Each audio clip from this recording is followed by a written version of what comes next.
Marmalade here. Thank you for joining me for episode 15 of 5 Things.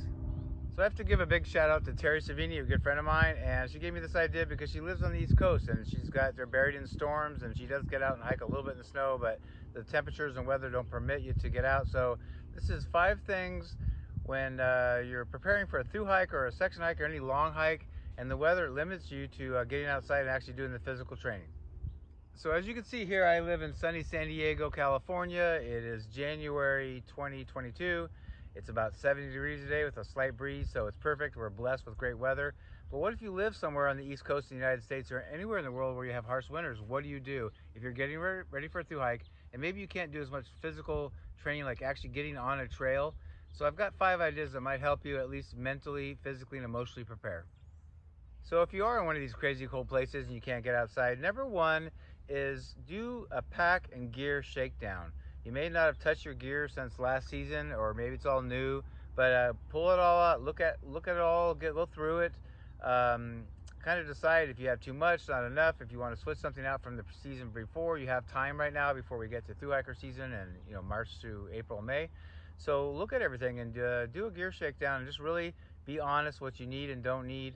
I know for me, I brought a lot of stuff on my thru hike that I didn't need because I was new. Now I bring a lot less. I know what I need and what I don't need, and I flex it depending on whether it's like Sierras or the desert. It's gonna be hot or cold or whatever. So you can flex a little bit, but yeah, go through all your stuff.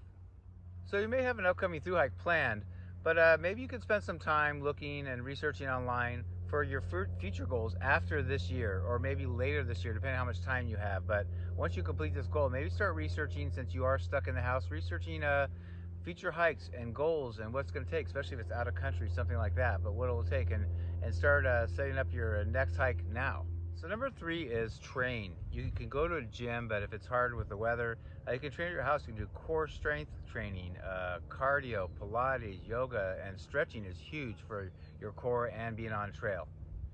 All right, 4 is educate yourself on the trail. You probably already have, but it's good to look at it. And I've watched, actually, when I planned all the things I'm going to mention, I watched a lot of videos on YouTube about it. But like resupply the animals you encounter on the trail you're going to be on.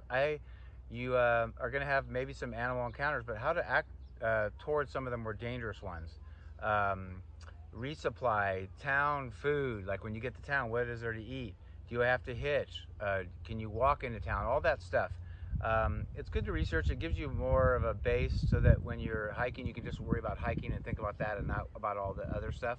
So yeah, just get a better feel for the plan. If you have it planned out, relook at it again and see if you can adjust it or if you need to or not.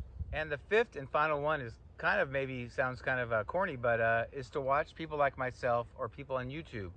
When I was newer at hiking and I was contemplating through hiking, being older, I didn't know if I could actually handle the trail. I didn't have enough experience to know how hard the trail was. I hadn't seen the whole trail, so I started watching through hikes just to see what the trail was like and whether I even thought I could handle it. I've done a lot, but I've now watched over the years tons of gear loadouts or gear videos. When people are getting ready to do a long trail, they'll do a whole video, which I've done a bunch, of every single thing they're bringing, and that helps me look at kind of evaluate when I was kind of building my gear set, just like, well, what makes sense that I have? What could I go lighter? What could I go physically smaller, even if it's light, so I can get a smaller pack? Or what can I do without? And part of that is watching gear videos, and part of it is having experience. But that really helped me out. All right, that about does it for this video. That's number 15 in the series. Not too bad.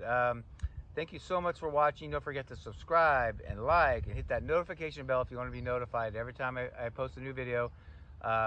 There's ways, if you'd like to support the channel, down in the description box below, so check that out. I'm looking for more ideas. I have some, but I'm always looking for more good ideas, and if I do use your idea, I'll give you credit in the video if you want it. And that's about it. I love hearing from you guys, so just leave me a comment, and until next time, we'll see you down the trail.